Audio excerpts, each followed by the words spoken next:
အားလုံးပဲမင်္ဂလာပါ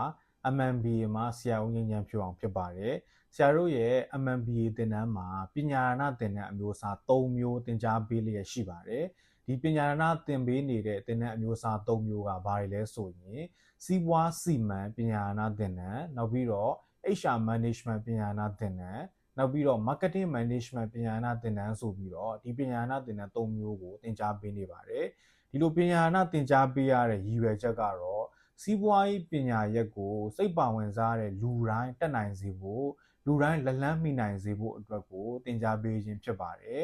်ဆရာတို့ရဲ့ဒီစီးပွားစီမံပညာရဏသင်တန်းနဲ့ပတ်သက်ပြီးတော့မှတချို့တက်ရောက်ခြင်းနဲ့စိတ်ဝင်စားတယ်เนาะစဉ်းစားနေတယ်ဆိုတဲ့သူတွေအတွက်ကိုတိုက်တွန်းအကြံပြုလိုတာလေးတွေရှိပါတယ်အဲ့တော့ဘာကိုပြောပြပေးချင်တာလဲဆိုလို့ရှိရင်တချို့ကကြတော့ဆရာတို့ရဲ့ဒီပညာရဏသင်တန်းကိုတက်ချင်တယ်เนาะဒီစီးပွားရေးပညာရပ်တွေကိုလေ့လာခြင်းတယ်ဒါပေမဲ့လို့စာမလိုက်နိုင်ပါဘူးစိုးရင်ကြတာရှိတယ်တချို့ကမလေ့လာနိုင်ပါဘူးစိုးရင်ပူပန်နေတာရှိတယ်အဲ့တော့ဒီဟာတွေကိုစိုးရင်ပူပန်စရာမလိုပါဘူးသင်ခန်းစာတွေကိုဆရာတို့ကအခြေခံကနေစပြီးတော့သင်ကြားပေးတာဖြစ်ပါတယ်နောက်ပြီးတဲ့ခါကျတော့ဒီသင်ခန်းစာတွေကိုဆရာတို့အားလုံးမြန်မာဘာသာနဲ့ပဲသင်ကြားပေးတာဖြစ်ပါတယ်ဒါကြောင့်မို့လို့တချို့ကကြတော့အင်္ဂလိပ်စာအားနည်းလို့အင်္ဂလိပ်လိုမကောင်းလို့လေ့လာလို့ဖြစ်ပါမလားလေ့လာနိုင်ပါမလားဆိုပြီးပူပန်နေကြတာတွေရှိတဲ့အတွက်ဒါလေးကိုပြပြပေးချင်တာဖြစ်ပါတယ်အဲ့တော့ဒီဟာကိုမစိုးရိမ်ပါနဲ့မပူပန်ပါနဲ့မြန်မာဘာသာဖြစ်မဲ့လေ့လာရမှာဖြစ်ပါတယ်နောက်ထပ်အထူးပြောကြားလိုတာတစ်ခုကဘာလဲဆိုလို့ရှိရင်ဆရာတို့ရဲ့ဒီပညာရဏသင်တန်းတွေမှာဒီ lifelong learning ရဲ့စံပြပုဂ္ဂိုလ်တွေလို့ခေါ်ရမှာပေါ့နော်အသက်60ဝန်းကျင်အသက်60ကျော်ပုဂ္ဂိုလ်တွေတောင်မှပဲဒီပညာရဏသင်တန်းတွေမှာတက်ရောက်သင်ကြားနေပါတယ်အသက်60ကျော်အသက်80ဝန်းကျင်တွေအထိတောင်မှပဲဒီဆရာတို့ပညာရဏသင်တန်းကိုတက်ရောက်နေတဲ့သူတွေရှိနေပါတယ်ဒါကြောင့်မို့လို့ပြောချင်တာကဘာလဲဆိုတော့ဒီလိုအသက်အရွယ်အားဖြင့်ကြီးရင့်နေတဲ့ပုံကိုယ်တွေတောင်မှပဲဒီသင်တန်းတွေကိုတက်ရောက်နိုင်တယ်လေ့လာနိုင်တယ်ဆိုလို့ရှိရင်လူငယ်တွေအနေနဲ့မလေ့လာနိုင်စရာစိုးရိမ်ပူပန်စရာလုံးဝမလိုပါဘူးအဲ့တော့အသက်အရွယ်ကြီးတဲ့ပုံကိုယ်တွေတောင်မှပဲဒီအသက်အရွယ်ရောက်တဲ့အထိမလျှော်သောဇွဲလုံးလားဝရိယတွေနဲ့သင်ယူလေ့လာနေသေးပဲဆိုလို့ရှိရင်လူငယ်တွေကဘာကြောင့်မလေ့လာနိုင်ရမှာလဲဒါကြောင့်မို့လို့ဒါလေးလူငယ်တွေကိုတိုက်တွန်းချင်ပါတယ်အဲ့တော့ကိုယ့်ဘဝရဲ့တိုးတက်ရာတိုးတက်ကြောင်းအတွက်ကိုလိုအပ်တဲ့အသိပညာဘ ഹു တုဒတွေကိုဖြည့်ဆည်းဖို့အတွက်ကိုမတွေ့ဝေပါနဲ့အချိန်မဆွဲပါနဲ့တွေ့ဝေနေခြင်းအချိန်ဆွဲနေခြင်းကအချိန်တွေအများကြီးကုန်ဆုံးစေပါတယ်အချိန်တွေနှမျောဖို့ကောင်းပါတယ်ဒါကြောင့်မို့လို့ဒါနဲ့ပတ်သက်ပြီးတော့ပြောပြပေးချင်တာဖြစ်ပါတယ်မစိုးရင်ပါနဲ့ဒီတက်ဖို့ကိုဆုံးဖြတ်ပြီးတော့သင်ယူဖို့ဒါလေးတိုက်တွန်းချင်ပါတယ်နောက်တစ်ခါပြောပြပေးချင်တာကဘာလဲဆိုလို့ရှိရင်အချိန်မပေးနိုင်ပါတချို့ကကြတော့အချိန်မပေးနိုင်ပါစိုးရင်လည်းအချိန်မပေးနိုင်ဘူးဆိုလို့ရှိရင်တင်တဲ့တက်ပြီးတော့ဖြစ်ပါမလားဆိုပြီးတော့ပူပန်ကြတာတွေရှိပါတယ်ဆိုတော့ဒါနဲ့ပတ်သက်ပြီးဘာပြောပြချင်လဲဆိုတော့အချိန်မပေးနိုင်ပါကိုပူပန်စရာစိုးရင်စရာလုံးဝမလိုပါဘူးဘာလို့လဲဆိုလို့ရှိရင်ဒီပညာရဏသင်တန်းတွေမှာဆရာတို့က record video တွေနဲ့လေ့လာမှာဖြစ်တဲ့အတွက်ကြောင့်မို့လို့ကိုအဆင်ပြေတဲ့အချိန်ကိုအားတဲ့အချိန်မှာလေ့လာသင်ယူနိုင်ပါတယ်နောက်ပြီးတော့သင်ခန်းစာတွေကိုတစ်ပတ်မှ2ရက်ဆရာတို့လေ့လာမှာဖြစ်ပါတယ်ဆိုတော့တစ်ပတ်မှ2ရက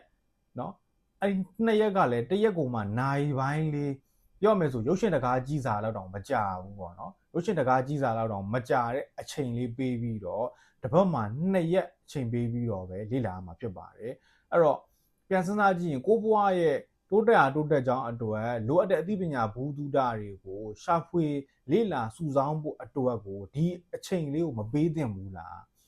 စဉ်းစားကြည့်ဒီနေ့ခေတ်မှာဆိုလို့ရှိရင်လူအများစုဟာဆရာတို့ social media တွေအသုံးပြုနေကြတယ် social media လို့ပြောလိုက်တယ်ဆိုလို့ရှိရင်ဒါအသုံးများဆုံးကတော့အားလုံးသိတဲ့အတိုင်းပဲ Facebook တွေသုံးကြမယ် TikTok တွေသုံးကြမယ် YouTube တွေသုံးကြမယ် Telegram တွေသုံးကြမယ်အဲ့တော့ဒီ social media တွေကိုဒီနေ့ခေတ်မှာအသုံးပြုနေကြတယ်များတယ်အဲ့တော့ပြန်စဉ်းစား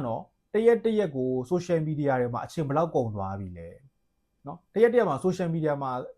media သုံးရင်းနဲ့အချိန်တွေဘယ်လောက်ကုန်ဆုံးသွားပြီလဲအဲ့ဒီမှာကိုယ့်အတွက်ဘယ်လောက်အကျိုးတွေရသွားလဲဘာအကျိုးကျေးဇူးတွေကိုယ့်ဘဝအတွက်ရှိသွားလဲအဲ့ဒါတွေပြန်စဉ်းစားကြည့်ပါအဲ့တော့ကိုယ့်ရဲ့ဘဝအတွက်ကိုဒီ social media တွေအသုံးပြုတဲ့နေရာမှာအချိန်တွေကုန်ဆုံးသွားတာဘယ်လောက်ရှိလဲပြန်စဉ်းစားပါတချို့ဆိုလို့ရှိရင်ဒီ social media တွေမှာတစ်နေ့တာကိုမသုံးဘူးဆိုတော့အနည်းဆုံး2နာရီ3နာရီကအနည်းဆုံးပဲဒါတချို့ဆိုရင်ဒါသုံးနေကြတယ်တချို့တွေဆိုတစ်နေ့ကုန်ပဲ social media တွေမှာအချိန်တွေကုန်နေတယ်အဲ့တော့ဒီ social media တွေမှာအချိန်တွေကုန်သွားတာကကိုယ့်အတွက်ဘာအကျိုးကျေးဇူးတွေရှိလဲ နော်အကျိုးကျေးဇူးရှိစွာနဲ့အကျိုးရှိစွာနဲ့အသုံးပြုတာကတော့မဆိုလိုပါဘူးအဲ့တော့တချို့ကြတော့မဟုတ်ဘူးဒီတိုင်းပဲနော် social media မှာကြည်နေတယ်နော်သုံးနေတယ်ဘာမှကိုယ့်ဘဝအတွက်အကျိုးကျေးဇူးရှိတာတွေလုံးမနေဘဲနဲ့ဒီတိုင်းပဲသုံးနေတာဆိုရင်တော့ဒီမှာအချိန်တွေကုန်သွားတာကိုယ့်အတွက်ဘယ်လောက်အကျိုးရှိသွားလဲဒါတွေပြန်စဉ်းစားပါဒါကြောင့်မို့လို့နော်ဒီသင်တန်းတွေတက်တယ်ဆိုတာဆရာပြောပြီးပြီတပတ်မှ2ရက်အဲ့2ရက်ကလည်းတနေ့ကိုရုပ်ရှင်တကားကြည့်စားလောက်တော့အချိန်မပေးရအောင်အဲ့လောက်လေးအချိန်ပေးပြီးတော့ကိုဘဝအတွက်လိုအပ်တဲ့သိပညာဘူးတူတာတွေကိုနော်ပေးဖို့ဖြည့်ဆည်းဖို့အတွက်ကိုအချိန်မပေးသင့်ဘူးလားနော်ဒါကြောင့်မို့လို့အချိန်မပေးနိုင်ဘူးလို့မအားလို့ဆိုတာတွေကနော်ပြောရမယ်ဆိုလို့ရှိရင်မလိုအပ်တဲ့စဉ်းစားမှုတွေမလိုအပ်တဲ့တွေးခေါ်မှုတွေဖြစ်ပါတယ်အမှန်ကတော့အချိန်မပေးနိုင်ကြမရှိပါဘူးဘာဖြစ်လို့လဲဆိုတော့ record video သင်တန်းဖြစ်တဲ့အတွက်ကိုရတဲ့အချိန်မှာအချိန်ပေးပြီးတော့လေ့လာလို့ရတယ်ဖြစ်တဲ့အတွက်ကြောင့်မို့လို့เนาะအဆင်ပြေပါတယ်ဒါကြောင့်မို့လို့ဒါလေးကိုလည်းရှင်းပြပေးချင်တာဖြစ်ပါတယ်နောက်တစ်ခုကကြတော့ဟိုဘာလဲဆိုတဲ့အခါကျတော့တချို့တက်ချင်တယ်เนาะသင်တန်းကိုလည်းတက်ချင်တယ်စိတ်လည်းစိတ်ဝင်စားတယ်ဒါပေမဲ့လို့ပြောရမယ်ဆိုလို့ရှိရင် online တက်မယ်သင်တန်းဖြစ်တဲ့အခါကျတော့ဒီနေ့ခေတ်မှာเนาะ online ပေါ်ကနေပြီးတော့မှအမျိုးမျိုးသောလိမ်လည်နေတာတွေရှိတယ်เนาะ online ကနေပြီး online ပေါ်မှာအမျိုးမျိုးလိမ်လည်နေတဲ့သူတွေရှိတဲ့ခါကျတော့ဒီ online ပေါ်ကနေပြီးတော့တက်ဖို့ကိုဝင်ကြီးပေးရမှာကိုတွန့်ဆုတ်နေတယ်ဝင်ကြီးပေးပြီးရင်အလိမ်ခံရမှာလားဆိုပြီးတော့စိုးရိမ်နေတာတွေရှိတယ်အဲ့တော့အလိမ်ညာ page တွေနဲ့မမားပါနဲ့မရောပါနဲ့အဲ့တော့အလိမ်ညာ page လားအမှန်ကန် page လားဆိုတာကစနစ်တကျเนาะလေ့လာတတ်တဲ့သူဆိုလို့ရှိရင်ဒါဝေဖန်ပိုင်းခြားကြည့်တယ်ဆိုရင်အတိအကျတာကြီးကွာပါတယ်မတူပါဘူးအဲ့ဒါကြောင့်မို့တချို့ကြတော့အလိမ်ညာ page တွေနဲ့ရောသွားမှစိုးလို့เนาะဒါတွေကြောက်တာတွေစိုးရိမ်တာတွေတချို့ပြောတာတွေပြန်သိရတာတွေရှိတယ်ပေါ့နော်အဲ့တော့အလိမ်ညာ page တွေနဲ့အမှန်ကန် page နဲ့အမှန်ကန်လုပ်နေတာတွေနဲ့လုံးဝမတူပါဘူးအဲ့တော့ကျိုးကြောင်ဆက်ဆက်ဝေဖန်ပိုင်းခြားတတ်တယ်ဆိုလို့ရှိရင်သိတာကွာခြားပါတယ်အဲ့ဒါကိုမစိုးရိမ်ပါနဲ့အလိမ်ညာ page တွေမှာဆိုရင်တကယ်ကတော့ဘာမှသိပြီးတော့တင်ထားတာမရှိပါဘူးအဲ့တော့ဆရာတို့ရဲ့သင်တန်းရဲ့ page တွေ profile တွေကိုဝင်ကြည့်ပါเนาะဆရာတို့ရဲ့ဒီသင်တန်းရဲ့ page တွေ profile တွေထဲမှာဆိုလို့ရှိရင်ဆရာရဲ့အခုလိုမျိုးပြောစကားဗီဒီယိုတွေအများကြီးရှိပါတယ်เนาะနောက်ပြီးတဲ့ခါကျတော့အမှန်တကယ်သင်တန်းကိုတက်ရောက်ခဲ့တဲ့သူတွေရဲ့เนาะကိုယ်တိုင်တက်ခဲ့တဲ့အတွေ့အကြုံတွေအမှတ်တရစကားပြောထားတာတွေတင်ထားတာတွေအများကြီးရှိပါတယ်ဆိုတော့အဲ့ဒါတွေကိုဝင်ကြည့်ပါဝင်လေ့လာပါအဲ့တော့ဒီလိုမျိုးဝင်ကြည့်ဝင်လေ့လာပြီးဆိုလို့ရှိရင်ဒါအမှန်ကန်ဟုတ်လားမဟုတ်လားဆိုတာဆုံးဖြတ်နိုင်မှာပဲဖြစ်ပါတယ်ဆိုတော့ဒါကြောင့်မို့လို့ဒါနဲ့ပတ်သက်ပြီးတော့စိုးရိမ်ပူပန်နေတဲ့တွေ့ဝင်နေတဲ့သူတွေအတွက်ကိုလည်းဒါလေးကိုထည့်ပြီးတော့ရှင်းပြပေးချင်တာဖြစ်ပါတယ်အဲ့တော့ဒါကြောင့်မို့လို့ဆရာတို့ပြောချင်တာကဒီပညာနာသင်တန်းဆိုတာဒီဆရာတို့သင်တန်းကြီးကိုကင်းလွတ်ခွင့်အခမဲ့လုံးဝပေးထားတယ်ပုံမှန်သင်တန်းကြီး2သိန်းရှိတာကိုကင်းလွတ်ခွင့်ပေးထားတယ်ဝင်ကြီး3000ကျပ်ပဲသွင်းရမှာဖြစ်ပါတယ်ပြန်စဉ်းစားကြည့်ပါနော်ဒီသင်တန်းကာလ2လအတွက်ဝင်ကြီး3000ကျပ်ပဲသွင်းရမှာအဲ့တော့ဒီဝင်ကြီး3000ကျပ်ဆိုတာကတကယ်ကတော့နော်ကိုယ့်ရဲ့1လတာ2လတာအသုံးစရိတ်တွေနဲ့ရှင်းလိုက်မယ်ဆိုရင်ဘာမှမပြောပါတော့တဲ့ပမာဏဖြစ်ပါတယ်။ဒါကြောင့်မို့လို့ဝင်ကြီး3000ကျပ်လေးပဲသွင်းပြီးတော့ကိုယ့်ရဲ့ဘဝအတွက်အကျိုးရှိမဲ့အသိပညာဘူးတူတာတွေကိုရှာဖွေစုဆောင်းဖို့အတွက်လေ့လာဖို့အတွက်